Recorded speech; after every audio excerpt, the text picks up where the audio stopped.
നൈജീരിയയിലെ തിരഞ്ഞെടുപ്പിന് ശേഷം ബെനു സംസ്ഥാനത്തിലുണ്ടായ ഭീകരാക്രമണങ്ങളിൽ 30ഓളം ക്രൈസ്തവർ കൊല്ലപ്പെട്ടു.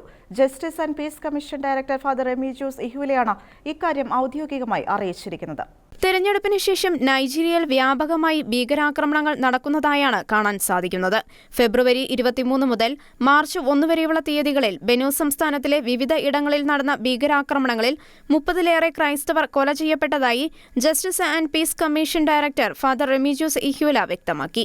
ആക്രമണങ്ങൾ നടത്തിയ ഫുലാനി തീവ്രവാദികൾ സൈന്യം ഉപയോഗിക്കുന്ന ആയുധങ്ങളാണ് ഉപയോഗിച്ചിരുന്നതെന്നും ഫാദർ റെമീജിയൂസ് പറയുന്നു.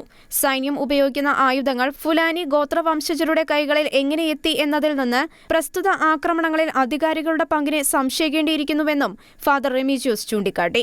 തെരഞ്ഞെടുപ്പ് ദിനങ്ങളിലും ഇത്തരം ആക്രമണങ്ങൾ നടന്നതായി ദൃക്സാക്ഷികൾ അറിയിച്ചതായും ഫാദർ റെമീജിയൂസ് പറയുന്നു.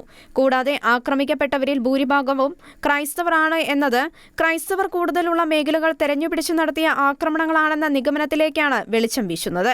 ഇത്തുലുവ്, ഉഗ്ബെ, അയോൺ, ത്യോപാവ്, കെൻഡൌ, അൻവാസെ, മാവ് എന്നീ ഗ്രാമങ്ങളിലായിരുന്നു രൂക്ഷമായ ആക്രമണം ഉണ്ടായത്.